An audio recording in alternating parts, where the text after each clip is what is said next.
మహాభారతం మహాభారతం మహాభారతం వేదవ్యాసుడు రచించిన ప్రపంచంలోనే అతిపెద్ద పురాతన ఇతిహాసం. హస్తినాపుర సింహాసనం కోసం పాండవులు ధర్మం మరియు కౌరవులు అధర్మం మధ్య జరిగిన కురుక్షేత్ర యుద్ధాన్ని వివరిస్తుంది.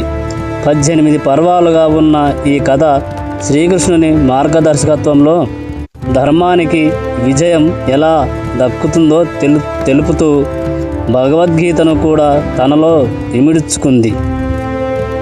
మహాభారత ముఖ్య కథాంశం: కురువంశానికి చెందిన ధృతరాష్ట్రుని కుమారులు కౌరవులు, పాండురాజు కుమారులు పాండవులు సోదర సంబంధీకులు. కౌరవులు శకుని కుతంత్రాలతో పాండవుల హక్కులను కాలరాసి వారిని అనేక కష్టాలకు గురి చేస్తారు. పాచికల ఆట, వనవాసం.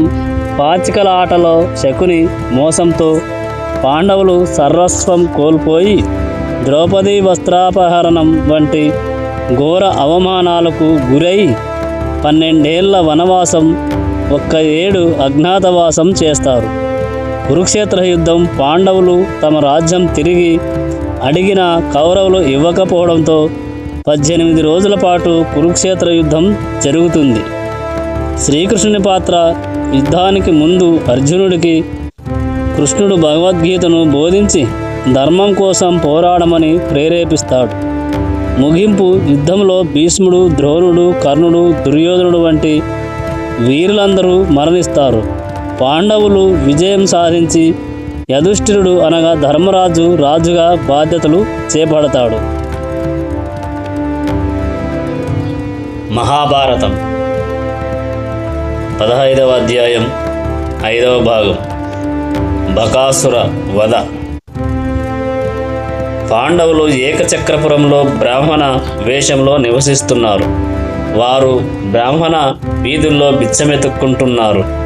తెచ్చిన ఆహారాన్ని వారి కోసం బెంగతో ఎదురుచూసే తల్లికి ఇస్తున్నారు. వారు సకాలంలో తిరిగి రాకపోతే ఏదైనా ప్రమాదం వాటిల్లిందేమోనని ఆమె ఆందోళన చెందుతుండేది. వారు భిక్ష ద్వారా తెచ్చే ఆహారాన్ని 2 సగభాగాలుగా చేసేది. ఒక సగాన్ని భీముడికి, మిగతా సగాన్ని మిగతా 4గురికి పెట్టేది. భీముడు వాయుదేవుడికి పుట్టినవాడు, గొప్ప బలవంతుడు, జఠరాగ్ని ఎక్కువ కలిగినవాడు.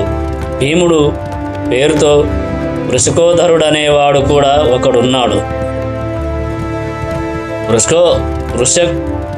వృషకోధరుడు అంటే తోడేలు కడుపున పుట్టినవాడు అని అర్థం. తోడేలు ఎప్పుడు డొక్కు కడుపుతోనే ఉంటుంది. అది ఎంత తిన్నా దాని ఆకలి తీరదు. భీముడి తృప్తి చెందని ఆకలి. ఏకచక్రపురంలో వారికి లభించుకొద్దీ ఆహారం. ఈ 2 కలిసి భీముణ్ణి నిరసింపజేశాయి. ఇది తల్లికి వారి అన్నదమ్ములకు చాలా ఆందోళన కలిగిస్తూ ఉండేది. కొంతకాలమైన తర్వాత భీముడికి ఒక కుమ్మరితో పరిచయం కలిగింది. భీముడు అతడికి మట్టి తవ్వి తెచ్చి ఇస్తుండేవాడు. దీనికి ఆ కుమ్మరి ఒక పెద్ద కుండను భీముడికిచ్చాడు. ఆ కుండను చూసి వీధిలోని పిల్లలందరూ నవ్వుకునేవారు. ఒకరోజు మిగిలిన 4గురు భిక్షకు వెళ్ళగా భీముడు మాత్రం తల్లి వద్దే ఉండిపోయాడు. తాము నివసించిన బ్రాహ్మణ ఇంటిలో నుండి పెద్దగా రోదిస్తున్నట్లు వినిపించింది. ఆ కుటుంబానికి ఏదో ఆపద సంభవించిందేమో అని ఆ విషయం తెలుసుకోవడానికి కుంతి ఆ ఇంటిలోకి వెళ్ళింది. బ్రాహ్మణుడు, అతడి భార్య ఏడుస్తున్నారు. కానీ మాట్లాడడానికి శక్తి చాలలేదు. చివరికి బ్రాహ్మణుడు తన భార్యను ఉద్దేశించి, ఓసి నిర్భాగ్యులారా,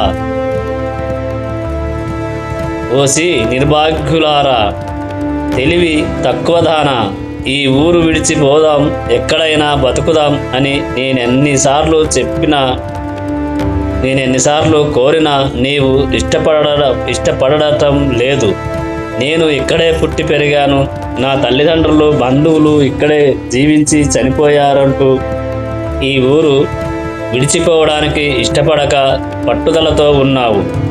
నా సర్వస్వము నీవే, పిల్లలను కన్న భార్యవు, ప్రేమ స్వరూపినివి అయిన తల్లివి. నిన్ను వివాహమాడిన కాలం నుంచి నాకు జీవితంలో పట్టుగొమ్మగా నిలిచావు. ఇలాంటి నిన్ను నేనెట్లా పోగొట్టుకుంటాను? నేను జీవించి నిన్ను చావడానికి తోడ్పడలేను. ఈ పసిపిల్లలను మనకు భగవంతుడు ఇచ్చాడు. ఆయన ఈ పిల్లలను మనకు అప్పగించాడు. యుక్తకాలంలో ఎవరైనా తగిన యువకుడికి ఇచ్చేయడానికి నియమించాడు. సంతానాన్ని కలిగించే దేవదత్తును చావడానికి పంపడం అధర్మం. ఈ కుమారుడిని కూడా అలాగే చావడానికి పంపడం అసంభవం. ఈ జీవితంలో మనం ఎవరిపైన ఆశలు పెట్టుకున్నామో జీవితాంతాన మనకు ఉత్తరగతులు ఎవరు చేయగలరో అలాంటి కుమారుడు మరణించాక మనం ఎలా జీవిస్తాం? వాడు చనిపోతే మన పూర్వీకులకు ఉత్తరక్రియలు ఎవరు చేస్తారు? అయ్యో, నా మాటలు వినవు. నీ మొండిపట్టు ఫలితమే ఇప్పటి మన ఆపద. నేను ప్రాణాలు ఇస్తే ఈ పిల్లవాడిని రక్షించేవారు లేక తప్పక చనిపోతారు. నేనేమి చేయను. మనందరము ఒకేసారి చనిపోవడమే సమంజసమని తోస్తుంది అంటూ ఆ బ్రాహ్మణుడు వెక్కి వెక్కి ఏడుస్తున్నాడు.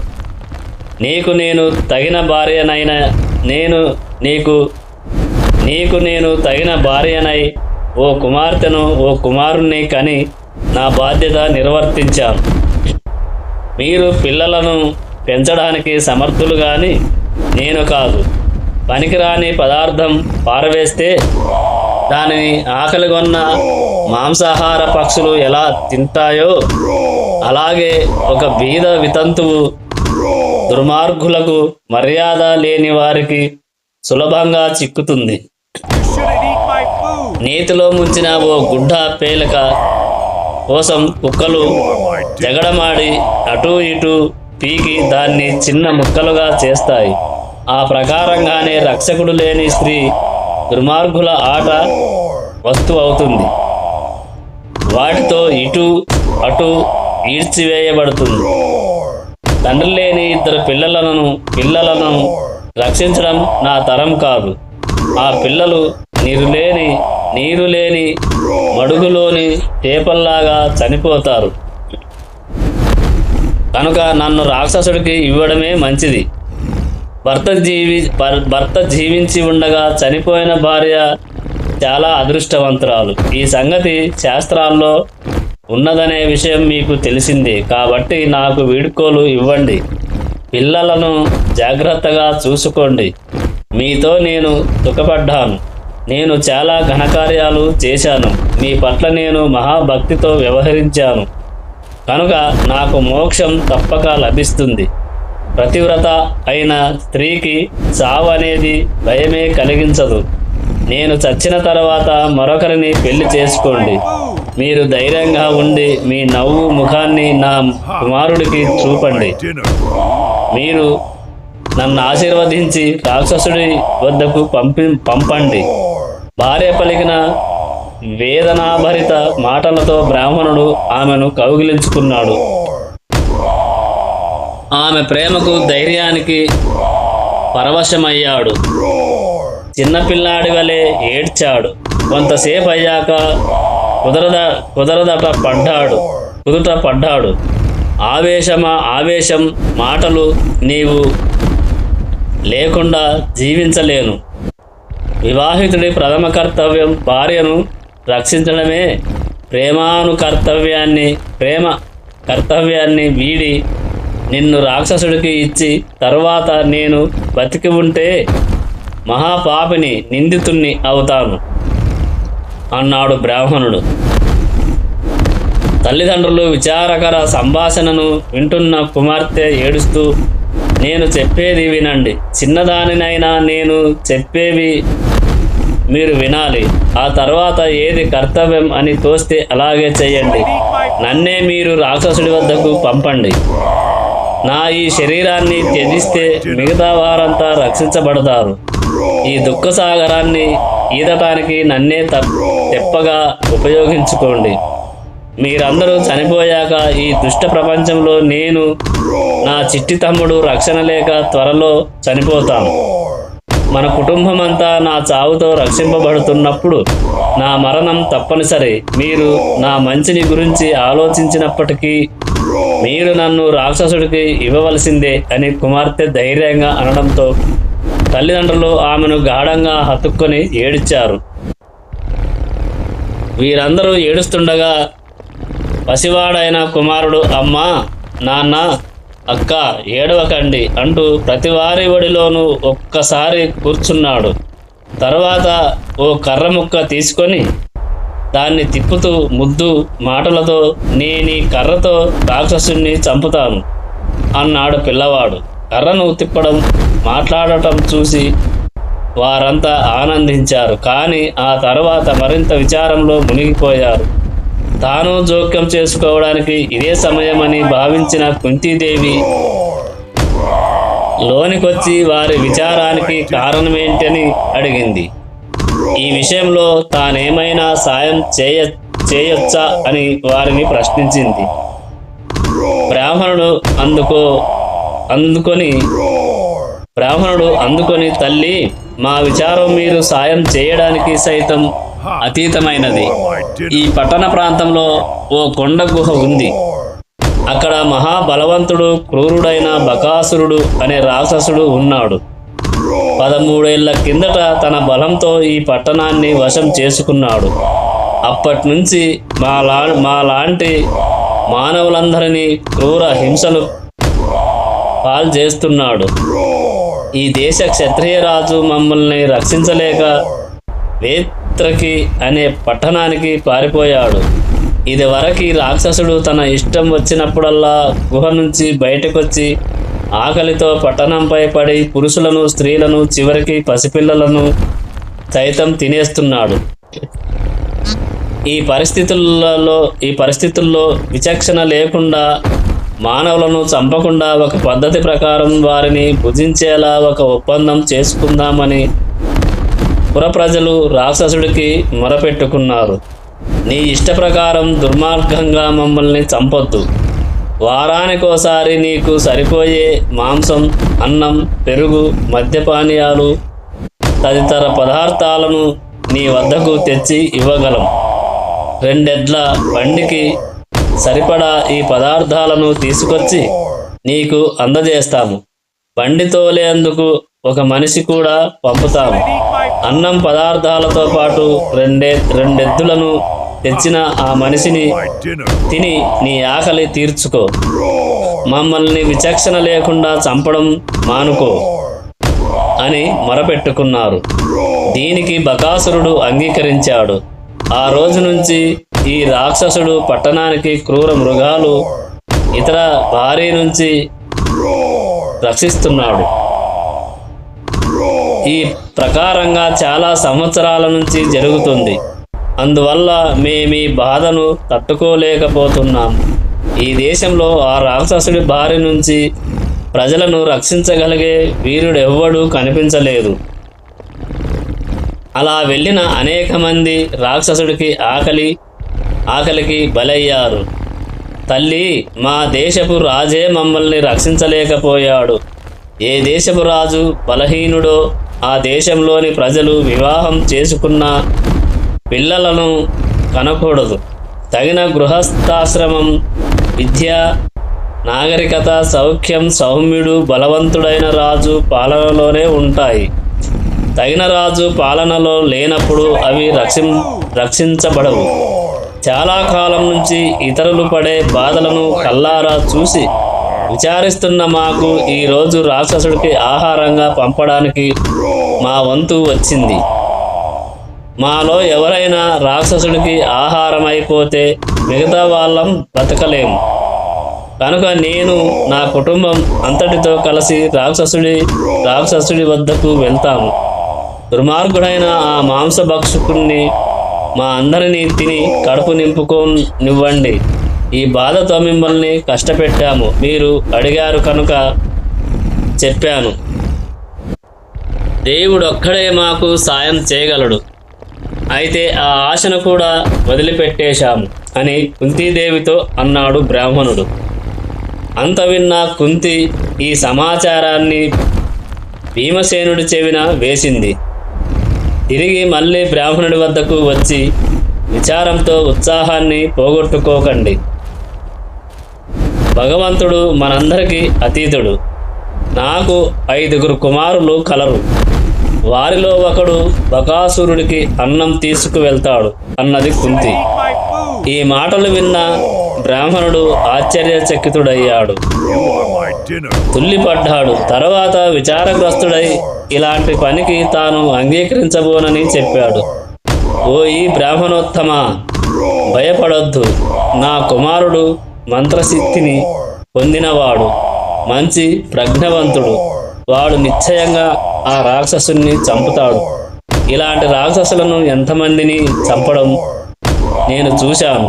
నేను చెప్పిన ఈ విషయాన్ని రహస్యంగా ఉంచు. ఇది బయటకు తెలిస్తే నా కుమారుడి ప్రభావం నశిస్తుంది అన్నది కుంతి. ఈ సమాచారం దుర్యోధనాదులకు తెలిస్తే ఈ పని పాండవులు చేసి ఉంటారని తెలుసుకొని తమ ఉనికిని, సమాచారాన్ని తెలుసుకోగలుగుతారని కుంతి భావించింది. అందుకే ఈ విషయాన్ని రహస్యంగా ఉంచాలని బ్రాహ్మణుణ్ణి కోరింది. కుంతి చెప్పగా విన్న భీమసేనుడు ఎంతో ఉత్సాహాన్ని, ఆనందాన్ని ప్రదర్శించాడు. మిగతా పాండవ సోదరులు భిక్షతో ఇంటికి వచ్చారు. ఇది వరకు భీమసేనుడి మొహంలో అలాంటి ఉత్సాహం చూడని మిగతా అతని సోదరులు భీముడేదో కార్యానికి సిద్ధపడ్డాడని భావించారు. వెంటనే విషయమేమిటని కుంతిని అడిగారు. ఆమె విషయమంతా ఊసగుచ్చినట్టు చెప్పింది. యుధిష్ఠిరుడు అనగా ధర్మరాజు కలుగజేసుకుని, ఇదేమిటి తొందరతో అనాలోచితంగా చేసిన పనిలా అనిపిస్తుంది.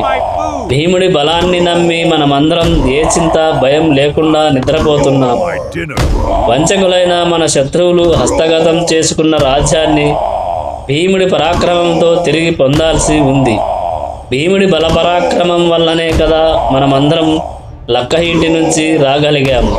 ప్రస్తుతం మనలను రక్షిస్తున్న మున్ముందు మరింత మేలు చేయగలడని ఎవరిపైనైతే ఆశలు పెట్టుకున్నామో అలాంటి భీముడి ప్రాణాలను మరిప్పుడు ప్రమాద పరిస్థితుల్లోకి నెడుతున్నారు.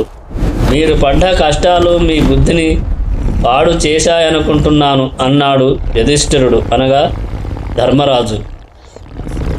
కుంతిదేవి అందుకని, కుమారులారా, ఎన్నో సంవత్సరాల నుంచి ఈ బ్రాహ్మణుడి ఇంటిలో ఆనందంగా ఉంటున్నాం. ఒకరి సుగుణం ఇతరులతో పొందిన ప్రేమలకు ప్రత్యుపకారం చేయడం వల్లనే బయటపడుతుంది. భీముడి శౌర్యం, పరాక్రమం గురించి నాకు తెలుసు. అతడి విషయమై నాకేమీ భయం లేదు. మనలను వారణావతం గురించి నాకు వారణావతం నుంచి ఇక్కడికి తెచ్చిందెవరో, ఇడంబాసురుణ్ణి చంపింది ఎవరో గుర్తుపెట్టుకోండి. కనుక ఈ బ్రాహ్మణుడు కుటుంబానికి సాయం చేయడం మన విద్యుక్త ధర్మం అన్నది. పట్టణవాసులు మాంసం తినే పదార్థాలు, పెరుగు, మత్తును కలిగించే తాగుడు పదార్థాలను ఒక 2 ఎద్దుల బండిపై వేసుకొని బ్రాహ్మణుడి ఇంటికి వచ్చారు. ఆ బండిని తోలుకు వెళ్లాల్సిన వంతు బ్రాహ్మణుడిదే. కనుక భీముడు ఆ బండిని ఎక్కి రాక్షసుడి గుహకు బయలుదేరాడు.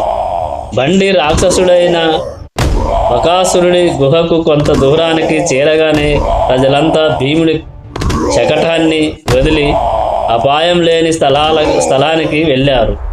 బకాసురుడి గుహకు ఎదురుగా ఉన్న స్థలం అంతా ఎముకలు, వెంట్రుకలు, రక్తపు ముద్దలు, పురుగులు, చీమలతో నిండి ఉంది. ఇంకా ముక్కలైన చేతులు, కాళ్ళు, తల, కపాలాలు కూడా ఉండటంతో వాటి వాసన పసిగట్టి భూమిపైన ఎత్తుగా మాంసాహార పక్షులు, గద్దలు వగైరా ఎగరడం భీముడు చూశాడు.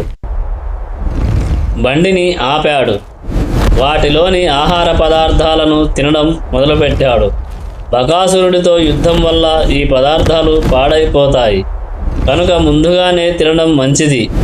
పైగా రాక్షసుడిని చంపాక వీటిని తినడం సరికాదు అని మనసులో అనుకున్నాడు.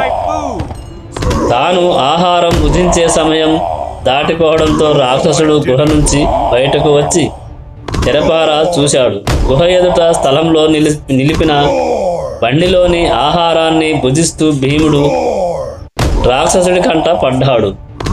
రాక్షసుడికి కోపం తారస్థాయికి చేరింది. భీముడు రాక్షసుణ్ణి చూశాడు. చేతనైతే తనతో యుద్ధానికి రావచ్చని గట్టిగా అరిచాడు. రాక్షసుడు మరి కాయంతో ఎర్ర రంగు జుట్టుతో దట్టమైన గడ్డం, గుబురు మీసం, పెద్ద నోరును కలిగి ఉన్నాడు. రాక్షసుడు భీముడి వైపు పరిగెడుతూ చేతులు చాశాడు. భీముడు నిర్లక్ష్యంగా నవ్వుకుంటూ రాక్షసుడి చేతులను తప్పించుకుంటున్నాడు. రాక్షసుడి వైపు తన వీపు చూపుతూ నెమ్మదిగా ఆహారం ఆరగిస్తున్నాడు. తన వైపు ఉన్న భీముడి వీపుపై రాక్షసుడు పిడికిలితో గుద్దుల వర్షం కురిపించాడు. కానీ భీముడు రాక్షసుడి వైపు చూడటం లేదు. ఆహారము తినడం మానలేదు. రాక్షసుడు ఓ చెట్టును పెరికి భీముడిపై వేసినప్పటికీ అతడి వంక చూడలేదు. తన ఎడమ చేతిలో చెట్టును వెనక్కి నెట్టాడు. అన్ని పాత్రల్లోనూ ఆహార పదార్థాలను ఖాళీ చేశాడు. ఇక రాక్షసుడికి ఎదురు నిలిచాడు. వీరిద్దరి మధ్య గొప్ప యుద్ధం జరిగింది. రాక్షసుడితో భీముడు చెలగాటమాడుతున్నాడు. రాక్షసుణ్ణి నేల మీద పడవేస్తున్నాడు. మళ్ళీ అతన్ని నిలిపి తిరిగి కొట్టడం చేస్తున్నాడు. చివరికి భీముడు బకాసురుణ్ణి పడదోసి వాడి మీద కూర్చొని శరీరంలోని ఒక్కో ఎముకను విరిచి వేస్తున్నాడు. రాక్షసుడు రక్తం కక్కుకొని బిగ్గరగా అరుస్తూ కుప్పకూలి చనిపోయాడు. భీముడు రాక్షసుడి కళేబరాన్ని పట్టణ సింహద్వారం వరకు ఈడ్చిపడేశాడు. బ్రాహ్మణుడి ఇంటికి వచ్చి స్నానం చేసి శుచి అయ్యాడు. బకాసురుని చంపేసిన విషయం తల్లి కుంతిదేవికి పూసగుచ్చినట్లు చెప్పాడు. ఆమె సంతోషించింది. పాంచాల రాజకుమారి స్వయంవరం 16వ అధ్యాయం. ద్రౌపది స్వయంవరం. ఏకచక్రపురంలో పాండవులు బ్రాహ్మణుల వేషధారణలో ఉన్నప్పుడు పాంచాల రాజకుమార్తె ద్రౌపదికి స్వయంవరం ప్రకటించారు. ఈ విషయం పాండవులకు తెలిసింది. ఏకచక్రపురానికి చెందిన చాలామంది బ్రాహ్మణులు పాంచాలపురానికి వెళ్ళడానికి సన్నాహాలు చేస్తున్నారు. అక్కడి ఉత్సవాలను, రాజుల వివాహాలకు సంబంధించిన ఆడంబర అలంకారాలను చూసేందుకు, కట్న కానుకలు అందుకునేందుకు బ్రాహ్మణులు పాంచాలపురానికి బయలుదేరారు. కుంతీదేవి మాతృహృదయంతో తన కుమారులు కూడా పాంచాలపురానికి వెళ్ళి ద్రౌపదిని స్వయంవరంలో గెలుచుకోవాలని కోరిక కలిగింది.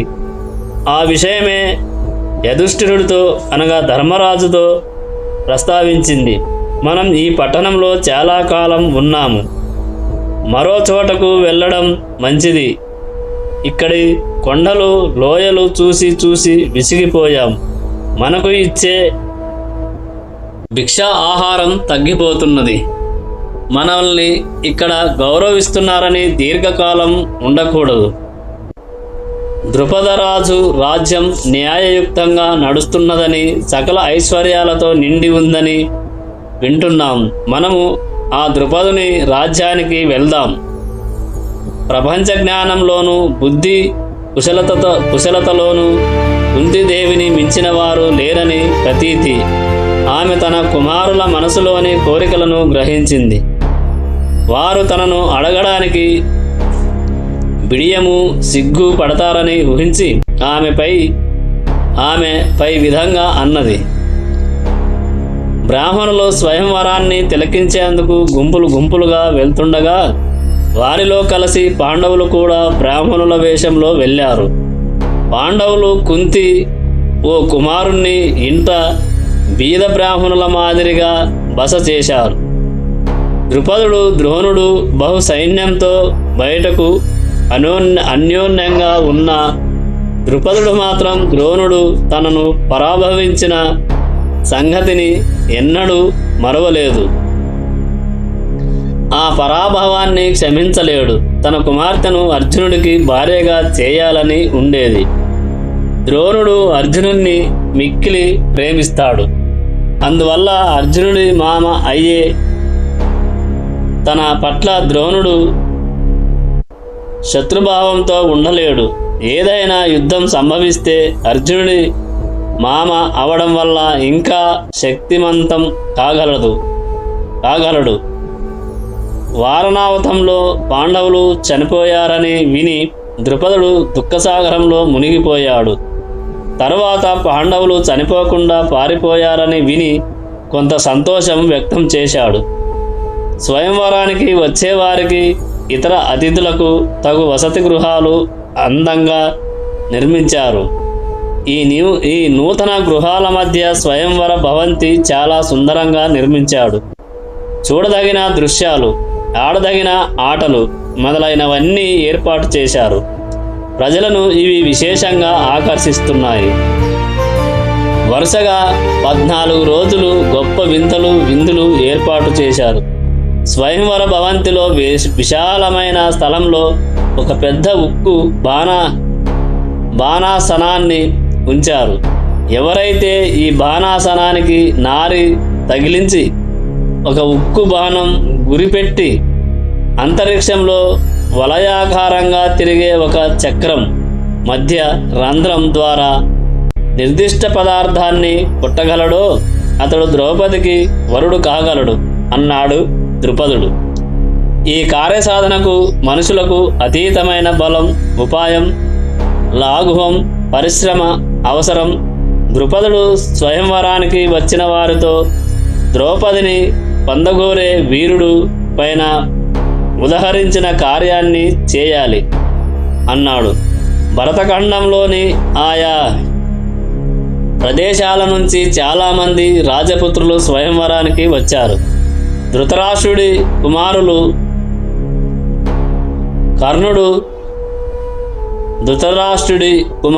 కర్ణుడు, శ్రీకృష్ణుడు, శిశుపాలుడు, జరాసంధుడు, శల్యుడు వచ్చారు. స్వయంవరంలో పాల్గొనేవారే కాకుండా దాన్ని తిలకించడానికి వచ్చిన వారిలో కూడా అధిరథ మహారథులు ఉన్నారు. అక్కడి జన సమూహం నుంచి బయలుదేరిన శబ్దాల సముద్రపు హోరును తలపిస్తుంది. ఆ హోరును మించి వివాహ మంగళ వాయిద్యాలు మొదలయ్యాయి. ద్రౌపది భద్రగజంపై ఆసీనురాలై ఉండగా అన్న దృష్టధుమ్నుడు ముందుగా అశ్వారూఢుడై బయలుదేరాడు. ద్రౌపది మంగళ స్నానమాడి నూతన పట్టు వస్త్రాలను ధరించి ఏనుగును దిగి స్వయంవర స్థలానికి వచ్చింది. వర పూలమాలను పట్టుకొని సిగ్గు దోంతరలతో ఓరచూపులతో స్వయంవరానికి వచ్చిన రాజకుమారులను చూస్తుంది. రాజకుమారులు ఆమె సౌందర్యానికి ముగ్ధులై అలాగే చూస్తుండిపోయారు. ఆమె వేదిక ఎక్కింది.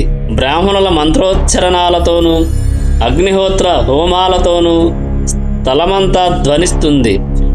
శాంతి వచనాలు పలికాక గీతాలను ఆలపించారు. దృష్టధుమ్నుడు చెల్లెలు ద్రౌపది చేయి పట్టుకొని స్వయంవర స్థల మధ్య భాగానికి తీసుకువచ్చాడు.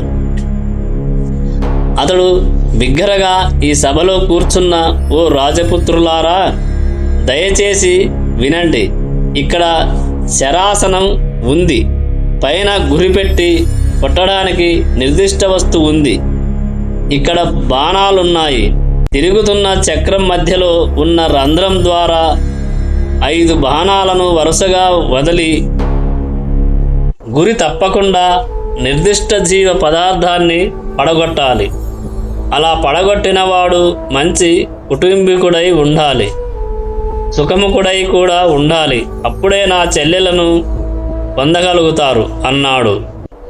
తరువాత దృష్టద్యుమ్నుడు అక్కడ కూర్చున్న రాజుల పేర్లను, వారి కుల గోత్రాలను చెప్పాడు. స్వయంవరానికి వచ్చిన రాజపుత్రులు ఒకరి తర్వాత ఒకరు లేచి శరాసనానికి నారి బిగించడానికి ప్రయత్నించి విఫలమయ్యారు. ఆ శరాసనం వారికి చాలా బరువుగాను మోటుగాను తోచింది. వారు సిగ్గు అవమానంతో తమ స్థలానికి వచ్చి కూర్చున్నారు. శిశుపాలుడు, జరాసంధుడు, దుర్యోధనుడు, శల్యుడు ఇలా వారు ప్రయత్నించి విఫలమయ్యారు. తరువాత కర్ణుడు ముందుగా రాగా అతడు స్వయంవరంలో తప్పకుండా విజయుడు అవుతాడని అందరూ తలచారు. కానీ గురిపెట్టిన నిర్దిష్ట జీవ పదార్థాన్ని వెంట్రుక వాసి తేడాతో కొట్టలేకపోయాడు. వింటినారి కూడా సడలిపోయింది. ఆ విల్లు కర్ణుడి చేతి నుంచి నిర్దిష్ట జీవ పదార్థానికి వెంట్రుక వాసి సమీపానికి వచ్చేసరికి అతడి చేతి నుంచి ఎగిరిపడింది. దీంతో స్వయంవర సభలో కలకలం బయలుదేరింది. ఆగ్రహంతో కూడిన మాటలు మొదలయ్యాయి. చేయ వీలులేని ఇలాంటి క్లిష్టమైన పరీక్ష పెట్టడం వచ్చిన రాజులను అవమానించడానికే అని కొందరు బిగ్గరగా అన్నారు. ఆ తరుణంలోనే బ్రాహ్మణుల గుంపులోంచి ఒక యువకుడు సభా మధ్యలో ఉన్న బాణాసనం వద్దకు వస్తున్నాడు.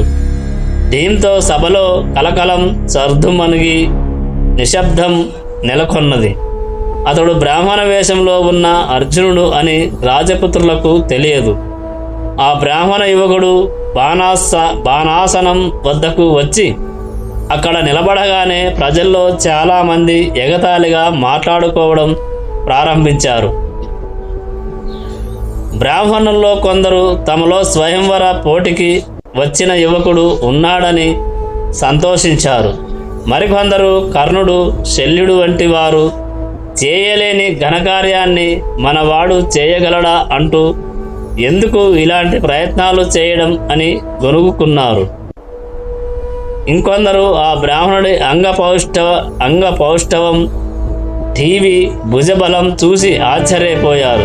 మరికొందరు ఇతడికి రాజపుత్ర లక్షణాలున్నాయి, స్వయంవరంలో నెగ్గుతాడేమో, నెగ్గడానికి ఏమైనా తపోమహిమ ఉందేమో, ఇతడు మాత్రం ఈ పోటీలో ఎందుకు పాల్గొనకూడదు అంటూ వ్యాఖ్యానించసాగారు. బ్రాహ్మణ వేషంలో ఉన్న అర్జునుడు శరాసన వేదిక వద్ద దృష్టద్యుమ్నుని ఉద్దేశించి, బ్రాహ్మణుడు ఈ వింటిని వంచడానికి ప్రయత్నం చేయొచ్చా అని అడిగాడు. అందుకు దృష్టద్యుమ్నుడు, ఓ బ్రాహ్మణ శ్రేష్ఠుడా, మంచి కులంలో పుట్టి మంచి అంగ సౌష్ఠవం ఉన్న ఎవరైనా ఈ విల్లు వంచి నిర్దిష్ట జీవ పదార్థాన్ని ఛేదిస్తే వారికి నా చెల్లెలు భార్య అవుతుంది. నా మాటలు ఎప్పటికీ నియమబద్ధమైనవే అన్నాడు. అప్పుడు అర్జునుడు శ్రీమన్నారాయణుడిని ధ్యానించి వింటికి నారిని సునాయాసంగా తొడిగాడు. ఒక బాణాన్ని నారికి తగిల్చాడు. నవ్వుతూ చుట్టూ ఉన్నవారిని చూశాడు. జనం మంత్రముగ్ధులయ్యారు. సభ నిశ్శబ్దంగా మారింది. ఒక బాణం వెంట మరొకటి వరుసగా 5 బాణాలను తిరిగే యంత్రం మధ్య భాగంలోని రంధ్రం ద్వారా నిర్దిష్ట జీవ పదార్థాన్ని నేరుగా కొట్టి కింద పడేశాడు. దీంతో సభలో కోలాహలం మిన్నుమింటింది. గీత వాద్యాలు మొదలయ్యాయి. సభలో కూర్చున్న అసంఖ్యాక బ్రాహ్మణులు ఆనందోత్సాహాలతో కరతాళ ధ్వానులు చేశారు. వారి దర్భాసనాలను ఆనందంతో పైకి తిప్పుతూ బ్రాహ్మణ జాతే ఈ పందెం గెలిచిందనేంత ఉత్సాహవంతులయ్యారు. ద్రౌపది బ్రాహ్మణుడిని వేషంలో ఉన్న అర్జునుడిని చూసింది. అతడి ముఖం ఆనందంతో ప్రకాశిస్తుండటం గమనించింది. ద్రౌపది వరమాలను ఆ బ్రాహ్మణ మెడలో అలంకరించింది. యుధిష్ఠిరుడు అనగా ధర్మరాజు, నకుల, సహాదేవులు తాము బస చేసిన కుమ్మరివారి ఇంటికి వెళ్ళి తల్లికి శుభవార్త చెప్పేందుకు లేచి వెళ్ళారు. అర్జునుడికి క్షత్రియుల నుంచి ఏదైనా అపాయం రాగలదేమో అని ఊహించి భీముడు సభలోనే ఉన్నాడు. భీముడు తలచినట్లే రాజకుమారులందరూ ఆగ్రహోదాగ్రులయ్యారు. స్వయంవరం ప్రక్రియ, వరుణ్ణి ఎంచుకోవడం ఇవి బ్రాహ్మణ కులంలో లేనివి. ఈమె ఒక రాజకుమారుడిని పెళ్లాడటానికి ఇష్టం లేకపోతే ఆమె అవివాహితగా అగ్నిలో దూకి మరణించాలి. బ్రాహ్మణుడు ఈమెను ఎలా వివాహం ఆడుతాడు? ఈ వివాహ కార్యం సరికాదు, ఈ పరిణయం చెల్లదు అని మనమందరం చెప్పాలి. రాజధర్మాన్ని నిలుపుతూ స్వయంవర ప్రక్రియ మాసిపోకుండా చూడాలి అని తలా ఒక మాట అనడం ప్రారంభించారు. అక్కడ ఒక యుద్ధ వాతావరణం ఏర్పడింది. భీముడు ఒక చెట్టును పీకి దాని ఆకులను చూసి దాన్ని ఆయుధంగా చేసుకొని అర్జునుడి పక్కన నిలబడ్డాడు. ఎంతటి పరిస్థితిని ఎదుర్కోవడానికైనా సిద్ధపడ్డాడు. భీముడు కూడా బ్రాహ్మణుడి వేషంలోనే ఉన్నాడు. కృష్ణుడు, బలరాముడు ఆగ్రహం వ్యక్తం చేస్తున్న రాజకుమారులను శాంతించే ప్రయత్నం చేస్తున్నారు. అర్జునుడు ద్రౌపదిని తీసుకుని తాను బస చేస్తున్న కుమ్మరి ఇంటికి తీసుకువెళ్ళాడు.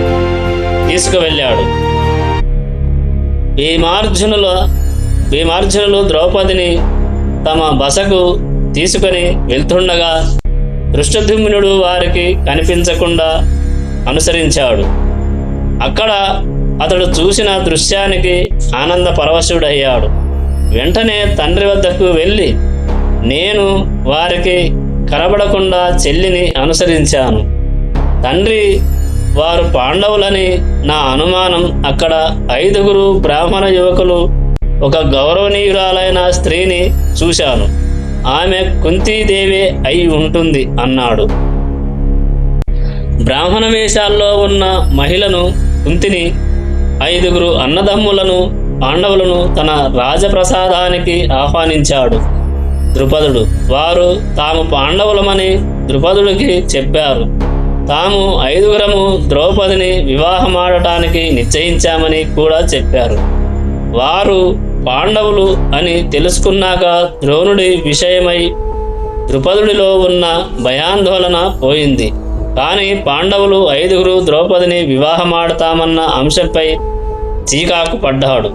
దానికి అంగీకరించలేదు. ఇది అధర్మం. ఈ ఊహ మీకెలా వచ్చింది? ఈ ఊహ నీతిబాహ్యమైంది.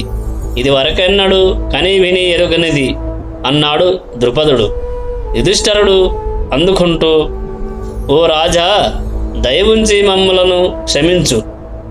ఒకానొక క్లిష్ట పరిస్థితుల్లో మేము ఉండగా ఏదైనా సంభవిస్తే అందరూ సమానంగా పంచుకొని అనుభవించాలని ఒట్టు పెట్టుకున్నాం. కనుక ఆ ప్రతిజ్ఞను వీడబోం. మా తల్లి మమ్మల్ని అలా ఆజ్ఞాపించింది అన్నాడు. చివరికి ద్రుపదుడు అంగీకరించాడు. ఆ వివాహమోత్సవం ఘనంగా జరిగింది.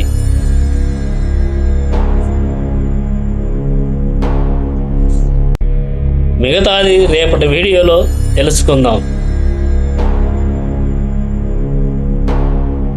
ఓం నమో నారాయణాయ. జై శ్రీకృష్ణ.